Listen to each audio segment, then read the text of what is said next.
Hello friends, સ્વાગત છે તમારું મારા ચેનલમાં। આજે આપણે બનાવશું લીલી માંડવીના ઓરા।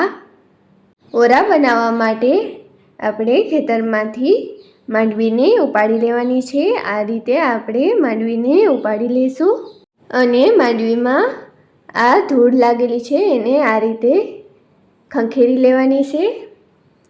લીલી માંડવીના ઓરા છે ખૂબ જ સરસ બને છે અને બધાને પસંદ આવે છે।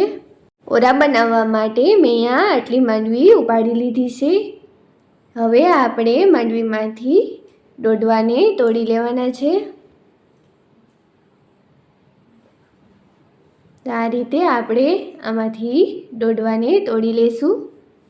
આ જ રીતે આપણે બધા જ ઝાડમાંથી ડોડવાને તોડી લેવાના છે। મેં અહીંયા બધા જ ડોડવાને તોડી લીધા છે।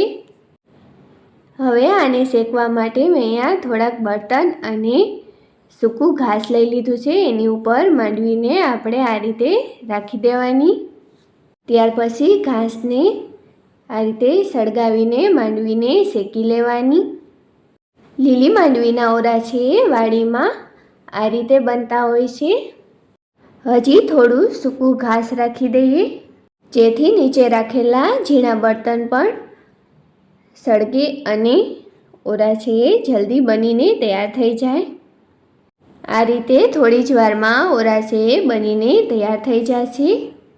જેમ જેમ ઓરા પાકવા લાગશે એમ એમ માંડવી છે એ ફૂટવા લાગશે, એટલે સમજી લેવાનું કે ઓરા બનીને તૈયાર થઈ ગયા છે। હવે આપણે આ બળતણને હટાવી લઈશું અને ઓરાને જમીન પર આ રીતે ઠારી લેવાના છે। આ રીતે ઓરા છે બનીને તૈયાર છે। જો તમને આજની મારી વિડીયો પસંદ આવી હોય તો વિડીયોને લાઈક, શેર અને ચેનલને સબસ્ક્રાઈબ જરૂરથી કરી લેજો। ઓરા છે ગળ સાથે ખૂબ જ સરસ લાગે છે। જો તમારે ગળ સાથે ખાવા હોય તો ગળની સાથે, નહીંતર એમને એમ પણ ખૂબ જ સરસ લાગે છે।